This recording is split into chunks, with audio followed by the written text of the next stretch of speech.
if you're asking me if this is a necessity, my answer to that is also yes. I was getting ready to hit the button, Bubba.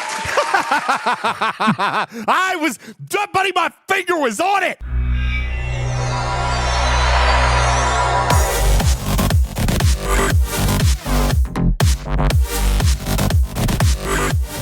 Babba Joe, last night on the stream, I did finally decide to go ahead and buy the whip. Crack that whip. Yeah, I got it. There you go. I bought it. They got me, Star Ocean.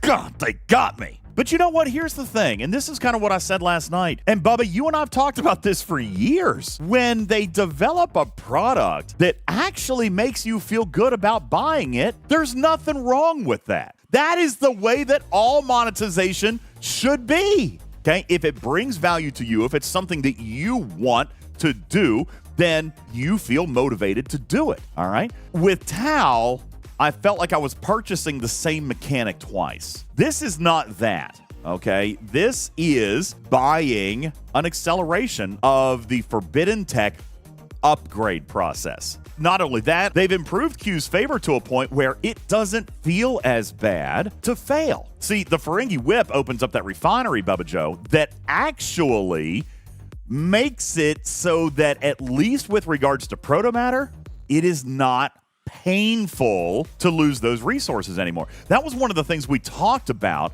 at the very, very beginning of Forbidden Technology, was that it was so painful to lose. It was so painful to lose. Like, it would take you days, if not weeks, or a month to actually recoup the resources to try again. However, before you move away from that, did you tell Bubba and the class what your very first pull was from that whip refinery? My first whip refinery pull, what was it, 27 or 37? Yeah, I thought it was 27. 27,000 protomatter. All right. Instead of 120 per hostile. Yeah. However, it is still only one chance. So I could have not gotten protomatter at all, which is actually what happened on my next pull because I got bells. And then my third pull last night came with 3 epic fragments. How did I get 3 pulls in one day? Because I used the tier up catalyst that I had accumulated to upgrade the Ferengi Whip. I used the protomatter from the first pull to level this thing all the way, in the middle of those levels, and was able to get 2 tier ups out of it. Stevens Aaron throws into the graphics room what we know about the Ferengi Energy Whip refinery here so far. Now, I'm curious, Babba Joe, if I take a look at tiers 6, 7, and 8, the only thing that I see that changes are the number of fragments that I can get, rare and epic. Is that significant to you, Babba Joe? The thing I want most out of this is the epic fragment. Really? There are multiples that I have not purchased, and this is a method to trying to get those, and I'm okay with that. You also drop the chance of the lowest tier protomatter and the lowest tier bells, and that chance is replaced by these very high-end rare and epic fragment pulls. That being said, Babba Joe, you and I were talking about this briefly before the show. You kind of flipped my words back on me. I said, listen, the refinery is great for the whip. I find value in it. I think it's going to help me progress through the upgrading of my Forbidden Technologies, but my argument is they've not solved that when it comes to the tier up catalyst. Okay, that is not fixed yet. I still have a problem with tier up catalyst, and you came back and said, DJ, apply the same logic. How many tier up catalysts are you actually pulling in a day? 878. You're pulling 878 a day. What? I know how he's getting 878 a day. He spent $150, $50 each for 3 of those rare Forbidden Technologies that opened additional refineries so that you're getting more tier up pulls per day, correct? Correct. Now, why is it different? It's the same dang thing. Griffin. Griffin knew where I was leading there.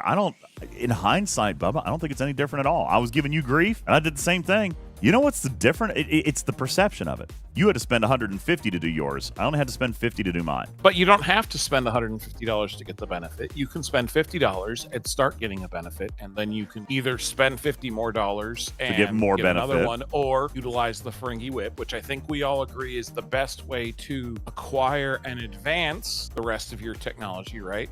Mm-hmm. And so they are the engine which drives performance. Now, I will kind of point out, too, and I have started hearing whispers about this a little bit, Guys, I'm gonna tell you, you should probably not be dismissing your acquisition of fusion rods. What they're doing right here with sourcing, the way that they've added a couple of the technologies to the refinery, now they've got a paid method to fast-track the acquisition of those pieces of forbidden technology, which, if that's the case, Babba Joe, let's fast forward a year when there's 10 new forbidden technologies in the game. It is going to get to a point where we are indeed going to need to be swapping these things out almost like crew on a very regular basis. Yes, you're going to want to get to a state where you can swap your forbidden technologies in and out. I have never stopped pulling the fusion rods. I'm only pulling one chest a day, but I've never stopped pulling them. And I think that it's just going to be that you're going to need to have some so that when a new ship comes out, or a specialty ship, or you go up in ops and you're going to want to unlock that slot on your new ship, I think you're just going to have a balance of them. And then, you know, when you need to prioritize that over something else, you'll do triple pulls instead of single pulls. I can do a single pull and my tier up catalysts that I want to do based on the double daily. So the 2 dailies that you can do, which is 5 Q's trials. And I'm easily able to keep that many Q's trials bells now with the whip. Between the daily pull yeah. and the whip. So I've been able to keep that pace pretty consistently. And I have no doubt that I'll be able to keep it even more consistently with the whip. But I think that the fusion rods are going to be one of those things you're looking at going, man, I cannot just have enough of these because I'm constantly wanting to swap out of my PvP for the PvE for Agamus or whoever. Looking at the chat, I do see that a lot of people are kind of agreeing with you. With this pull of the whip, I want to break down what this has done to fundamentally change. For a free-to-play, it is still not good. As a matter of fact, I'd argue that the state of free-to-play's acquisition or engagement with forbidden technology has changed none, with the exception of Q's favor. Okay, that was a nice improvement, but it's doing nothing to speed up the time and acquisition of the materials needed. I really do think it's going to get better. But the fact that the fix for at least one part of forbidden technology is in fact paywalled, I don't think that can go very long, Babba Joe. What you initially asked me was, are free-to-play going to be able to access this and be able to advance in forbidden technology? And the answer to that is, I think eventually yes.